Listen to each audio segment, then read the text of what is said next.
Why? It's a great time to be an Ohio State Buckeye fan. And Adam Jardy from the Columbus Dispatch, he covers Ohio State basketball, joins us to help us get ready for tonight's season opener and the Ohio State Buckeye basketball season. All that and more in this episode of Locked on Buckeyes.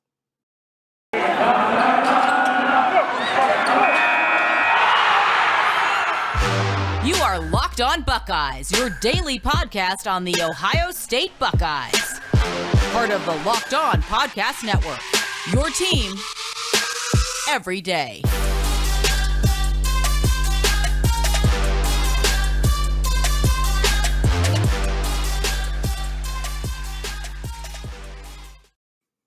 What is up, Buckeye fans? Welcome back to another episode of Locked on Buckeyes, part of Locked On Podcast Network. I'm your host, Jay Stevens, also the host of the Jay Stevens Podcast. It is Tuesday, November 9th in the year 2021, and I want to thank everyone out there for making Locked on Buckeyes their first listen of every single day. Make sure you are subscribed to Locked on Buckeyes on YouTube. Hit the subscribe button, hit that bell so you're notified every time a new video goes live. Subscribe on your favorite podcast listening app. Some days there will be multiple podcast episodes coming out. You don't want to miss them.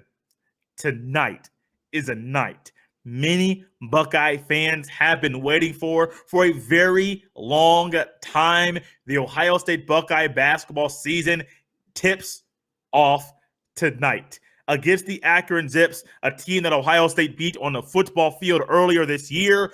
And I believe Ohio State and the basketball team can put the hurting on the Zips tonight as well, with E.J. Liddell and the possibility of Justice Sueing playing tonight. Now, the conversation I had with Adam Jardy, recorded that last Friday, it was up in the air if Justice Sueing was going to play tonight, but I have heard and seen some reports that it's possible Justice Sueing will be in the starting lineup tonight. He was not in the starting lineup a week ago when Ohio State had their scrimmage against the University of Indianapolis. It was a starting lineup.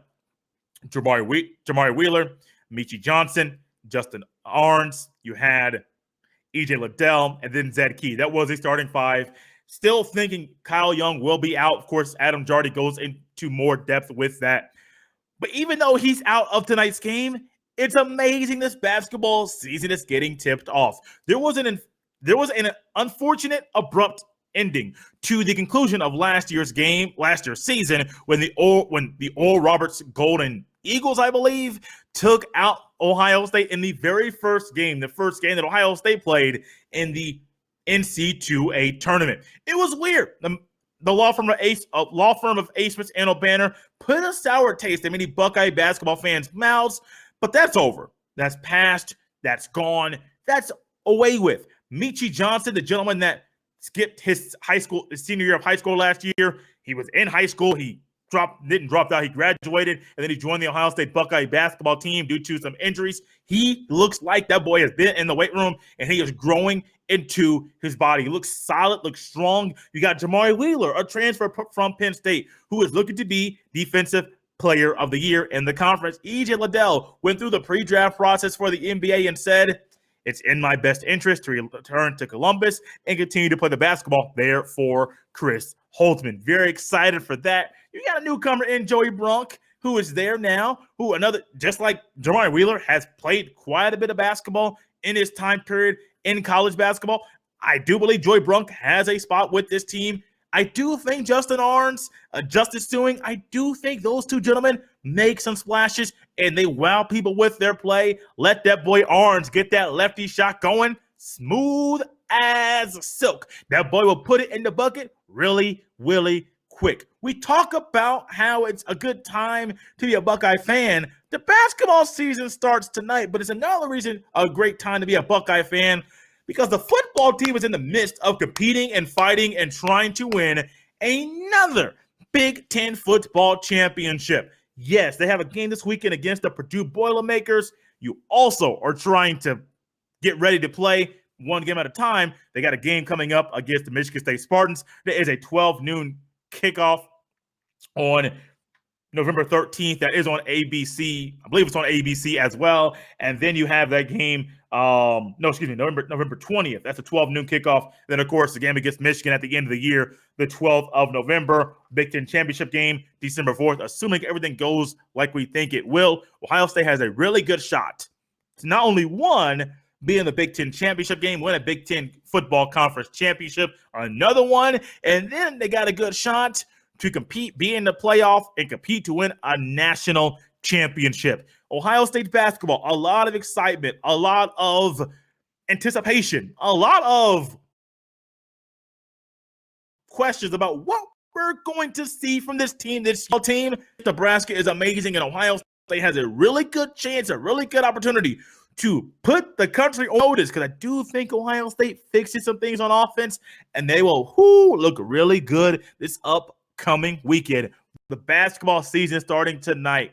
The football season midst of another conference championship run, potential playoff run appearance as well. It's a great time to be a Buckeye. We are right now listening to and reading people complain about daylight savings time. Oh, I don't like how early it gets dark, and I don't like this, and I don't like that. And people going to be complaining, griping, moaning, groaning, whatever they want to do, because they just want to be heard. Well, you know what you should do if you're in Columbus, if you're on a Buckeye fan who starts complaining, saying, hey, guys, look, I get it. That's one thing. There's something else better going on right now. Ohio State basketball starts tonight. Ohio State football might win another Big Ten championship. That's amazing.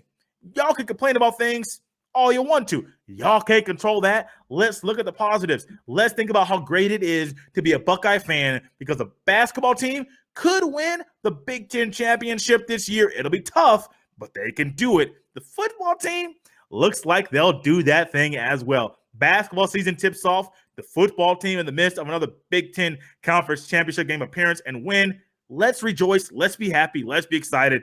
It's a great time to be a Buckeye.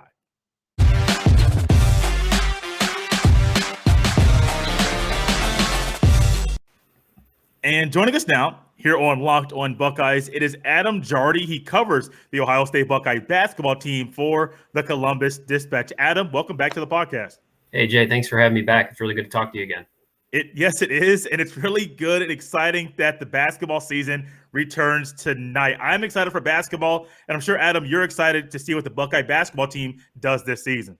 Oh, absolutely. My kids might not be super excited that I'm going to be away much more than I have been, but there's a lot of questions on this team. There's 15 dudes on this team. Like, there's a lot to really get into this season. So, yeah, I've been counting down the days. I'm excited to get going. Yeah, no, the kids will be like, Dad, why are you gone? Why are you going away so much? I'm sure they'll be missing you at night, probably a lot more than you think. Yeah, I got it just the other night from my 4-year-old. He said, Daddy, why do you always work?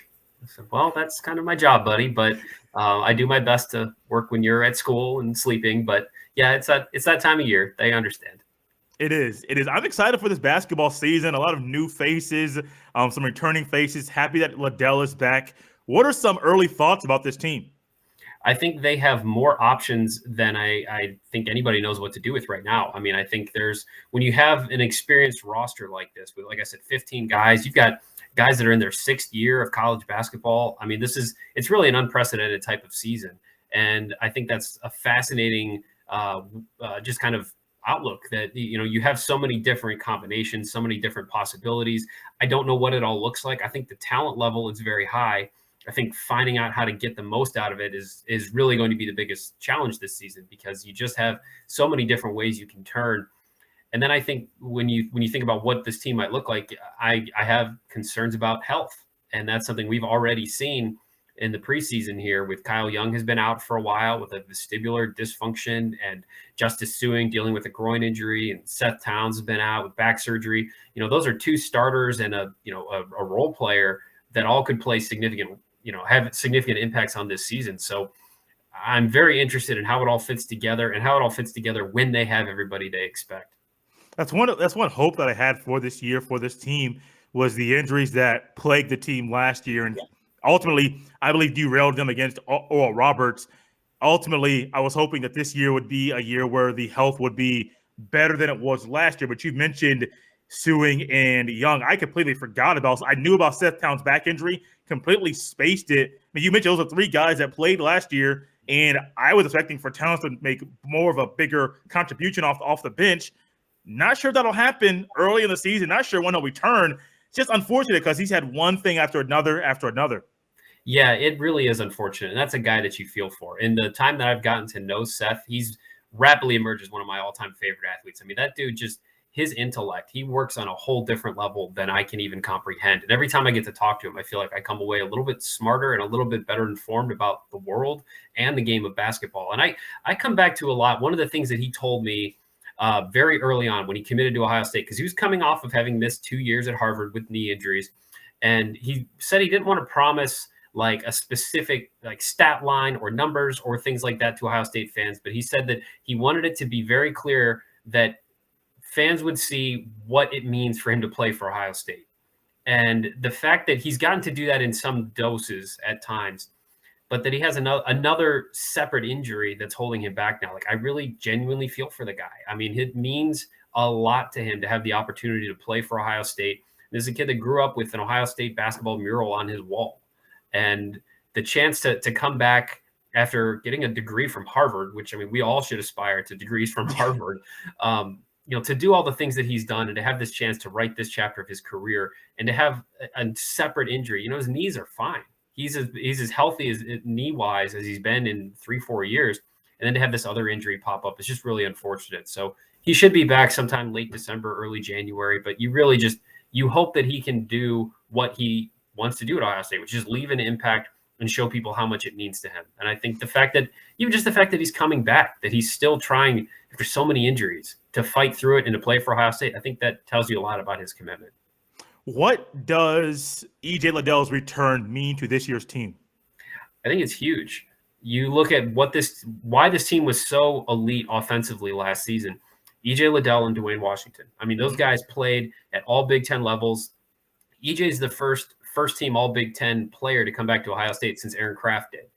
And you don't get those guys to return very often. That's just not how college basketball works anymore. So to have a talent level like that who says, yeah, I'm coming back, I want to get better, I think that's huge. And I think every conversation about Ohio State this season will revolve around what E.J. Liddell is doing, what he can do, how his game has grown. It is interesting. I was looking at like the numbers when Evan Turner came back for his junior year. And, as a freshman, Evan had a role. As a sophomore, he really blossomed. And there was NBA potential there, and he decided to come back. And, you ask, well, how much can his game still grow? He still increased his scoring. He still increased like every statistical category. They put the ball in his hands more. He did more, and he was National Player of the Year. I want to stop short of saying E.J. Liddell is going to be National Player of the Year, but I think that he's going to have every chance to increase what he did last season. So much of the offense is going to work through him. And I think as long as he's able to really adapt to more time on the perimeter, I mean, he's just going to be a fascinating, fun dude to watch. And as Chris Holtman said it earlier this season, dude has the best smile in college basketball. And, I just genuinely enjoy getting to know EJ. I'm excited to see what his year looks like. I'm excited to see how much more of an impact he can have on a team where he's the face of it. I mean, he is this year's Ohio State team. I want to ask you this, more big picture, Big Ten than national. Do you think the Big Ten Player of the Year is also the National Player of the Year? That's a tough one. I don't necessarily think that, because I think the Big Ten Player of the Year, there's so many bigs in the Big Ten that are so good. And I don't know that – I mean, I think that will win you games in the Big Ten, but it's hard for me to imagine a player like a Kofi Cockburn or a Hunter Dickinson being a National Player of the Year. I just don't – I feel like the impact of a big man on the modern game has been diminished to a level where it's hard for me to project that kind of player being a National Player of the Year. I think if it does happen, I mean, yeah, and E.J. Liddell could be a candidate. I'm sure there's other guys you go through the league that you could pick on, or you could pick, but I just feel like it's inevitably going to be somebody who's a little bit more versatile than the player who I think will probably end up being Big Ten Player of the Year. What is your projected starting lineup for the game against Akron? I know down the road if you want to fill in Sewing and Young where they're supposed to go, but early in the season, Akron and going forward until the other two come back, what is the projected starting five? Well, I think you definitely start with E.J. Liddell at the 4, and you start with Jamari Wheeler at the 1. Those guys have just really. I mean, EJ was always going to start. We knew that from the second he said he's going to come back. Like EJ Liddell was going to be the starter. Jamari Wheeler has just been praised by everybody you talk to in this program about just his everyday approach and his intensity and what he brings to this team. He's an elite defender. He wants to be Big Ten Defender of the Year. He needs to grow his offense, but he's going to play a significant role on this team. He's a big part of the reason why I think they will be better defensively than they were last year. And then I think next to him, Micah Johnson starts at the 2. I'm really interested in his development and his growth. We haven't seen a full Micah Johnson season in like 3 years because he had the injury at the end of his sophomore year, didn't play his junior year, and then last year graduated early and suddenly trying to learn how to play college basketball in the middle of the Big Ten season. We saw some flashes, but we're going to see a more all-around playmaking type of game for Micah, and I think he starts at the 2. And then it gets interesting if Justice Sueing doesn't start. Does a Justin Arns? Is he the guy? And I think there's a real chance that he is. He's grown his all-around game. I was impressed with his defense and some of the things he showed in the exhibition game. And then I think Zed Key is your starter at the 5. Joey Brunk's still working his way back from back surgery, and he's healthy.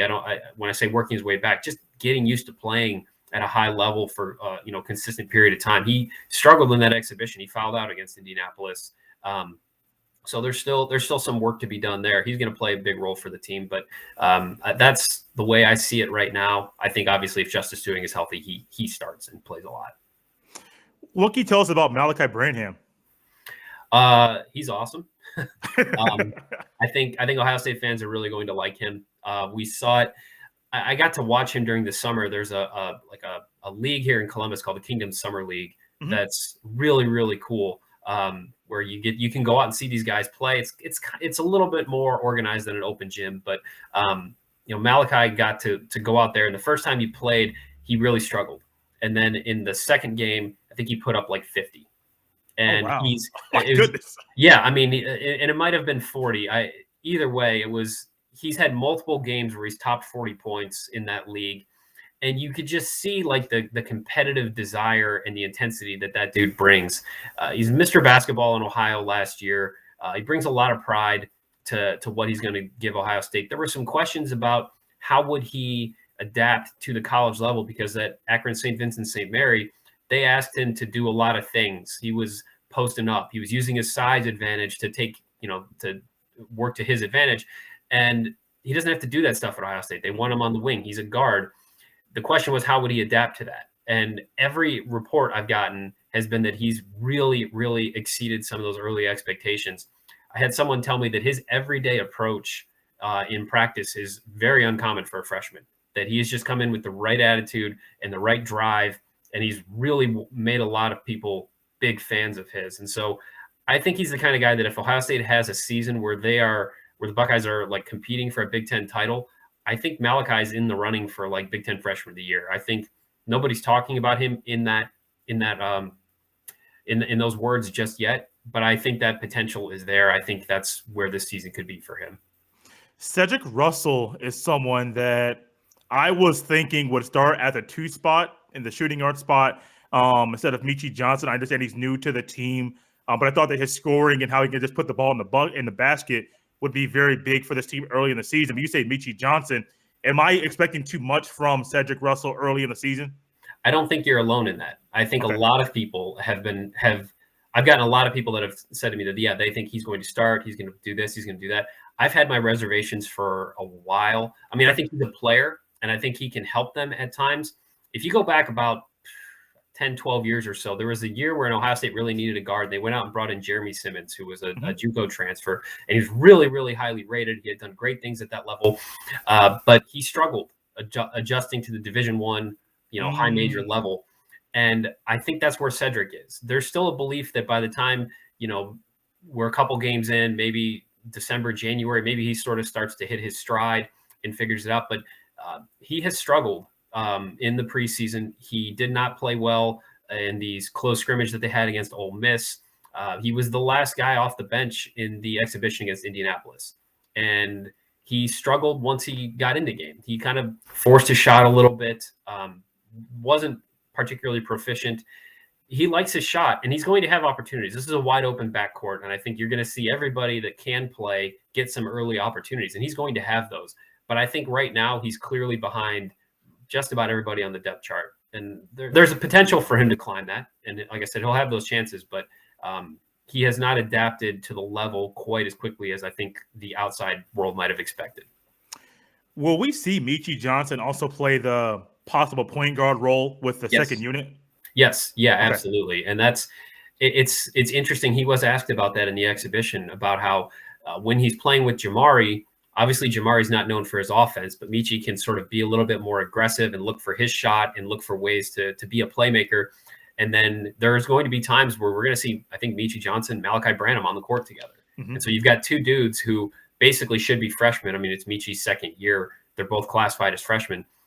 So in that case, he's looking probably to feed Malachi and to feed EJ and to run the offense. But yeah, he's very much going to be used as a combo guard, a guy who can play off of Jamari, but then also dictate the offense when Jamari's on the bench. I got to say, Micah Johnson, his body does not look like a freshman body at all. He put on some weight in the offseason. He looks stronger. He looks bigger. I'm so fascinated with so many aspects of this team, and he's right at the top of that list because, like I said, we just haven't seen it. And I think he's a guy that at the end of the season, we're probably going to be talking about him as a guy who's one of the most used players. He's probably going to be top 5 in minutes played. He's going to be a top 5 scorer on this team. And we haven't seen he hasn't been able to play consistently for so long because of the injury and then the early graduation last year. I was very impressed with what I saw from him in the scrimmage because he did things I didn't know he could do. He ran the ball, or he pushed the ball in the open court, and he drove the rim and scored and drew fouls and got to the line and things that he wasn't asked to do last year. Now, there were mistakes, and he had 2 shots blocked on drives that he shouldn't have made, and he had a couple of turnovers. You're going to learn from those things. He's going to grow, but he's a really interesting guy because he's really talented. He's a great leader, but he's really kind of flown under the radar because because of injuries, we just haven't seen a lot of him in the last few years. Last but not least, there's a game tonight against Akron. What should fans expect? Should they expect a blowout of Akron? I heard Chris Holtman say Akron's a good basketball team. What are kind of your thoughts as the basketball season starts tonight with Ohio State taking the court against the Zips? I mean, Akron was picked sort of in the middle of the MAC, and the MAC is a really good conference. I don't ever want to downplay the quality of basketball there. My parents went to Bowling Green. I grew up in Toledo. Like I love me some MAC basketball. But I don't expect that Akron has the type of firepower to come in and beat Ohio State. I wouldn't think if the season starts off that way, it's not the end of the season, but that would be a significant morale blow for a team that did end its season last year in a very rough fashion. I think it's going to test some guys in some ways they haven't been. I mean, I think it's a big day for Micah and Malachi, and you kind of go down the list. But at the end of the day, it's a mid-major team that Ohio State should take care of. It will be interesting. There's a lot of emotional ties there. I mean, John Gross played college basketball with Chris Holtman when they were at Taylor University, and their former coach, Paul Patterson, recently passed away. This is the first game those guys will be coaching without their coach, without being able to call him after the game. And there's going to be an emotional component to this game that I've written about at dispatch.com that I think we'll put a little bit more intrigue into what otherwise might not be that exciting of a game. Adam, this has been fun, man. A lot of fun catching up with you again. If you could let everybody know where they can catch you on Twitter and where they can read some of your work as well. Sure, yeah, and it's so much fun talking to you as well. You can find me on Twitter at Adam Jardy. You can read my stuff at dispatch.com and buckeyeextra.com. Everything goes up there. And guys, you can follow me on Twitter at jsteven07. We will be excited watching the game. We'll have a recap show after the game as well. I'm excited for basketball. I know Adam's excited. I hope you are too. Basketball and football at the same time. You can't beat it. I'm just happy basketball season starting, man. This is the best time of year.